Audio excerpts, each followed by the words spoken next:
You know Hazrat Ali radiallahu ta'ala anhu, the son-in-law of the Prophet sallallahu alaihi wasallam.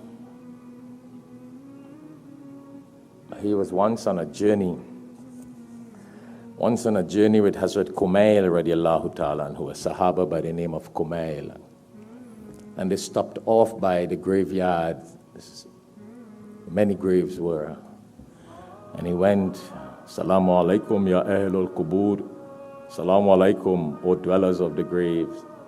And he said, so how is life down there? How is life? What's going on? So he turned to Hazrat Kumail radiallahu ta'ala and he said, Kumail, they can't answer me because they've passed away, they can't talk. He said, but before he told him that, he said to the people in the cemetery, he said, well, I will tell you how life is up here. Since you passed away, your children have become orphans. Your wives have remarried. Your property has been distributed. The property you died for 27, what do you call it? 724, 24/7. See, all that has been distributed. That's what I could tell you going on up here. Then he told Hazrat Kumail radiallahu ta'ala who was with him. He said, if they could have spoken, do you know what they would have told me? They would have said that after death we realize that the grave is a container of amal. The grave is what? A container of amal, meaning deeds. That it is only our good deeds on this earth that benefits us there. It's only the good deeds that we did in this world will benefit us there in the grave. Hazrat Ali radiallahu ta'ala who told Hazrat Kumail that if they could have spoken, that's what they would have said. Taqwa. If we would have done our duty to Allah as we were supposed to do our duty to Allah while we are alive in the world, that would have benefited us more here. But we spend our time and our possessions and everything in other things else. Sad, eh? That's why the Prophet ﷺ tells us, my brothers and sisters, he says, when a person passes away and the person is taken to the grave, three things follow him. You hear this all the time. I'm only reminding myself and reminding you. It's just a reminder. Again, for those of you who have just came, we have a janazah after Salah. So I'm reminding myself and you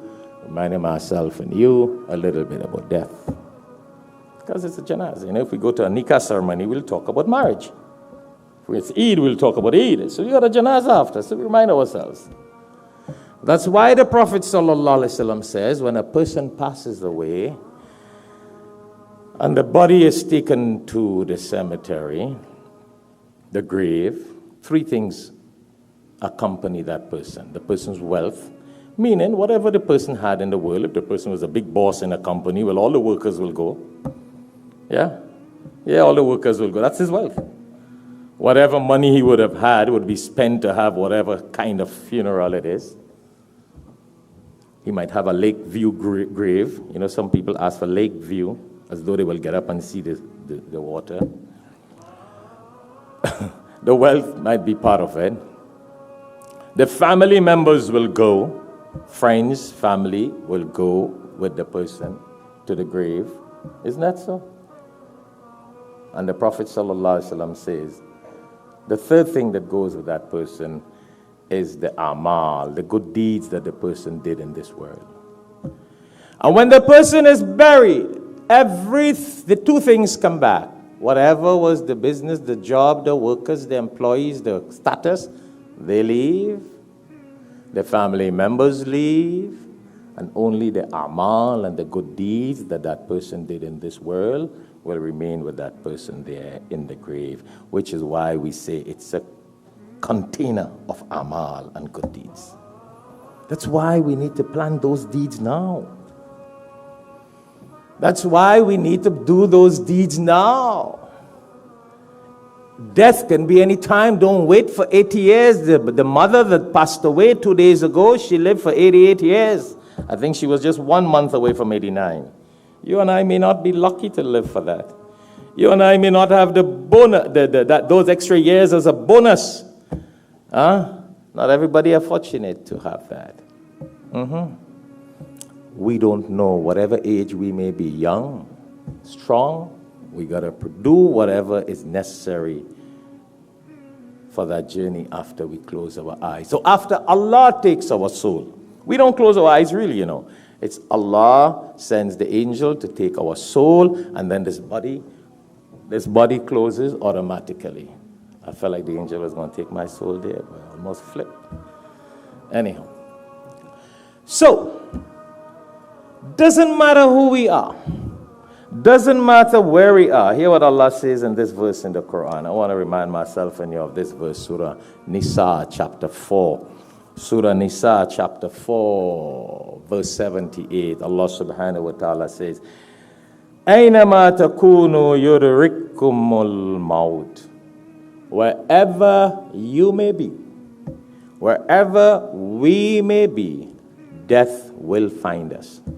That angel of death, you can be in a sealed glass case. We can be in the tallest building. You can be in one of Trump Towers. You can be in one of the towers in Dubai. Or one of the towers in Saudi Arabia. Some of the tallest towers in the world. The angel of death will find us. That's what Allah is telling us here.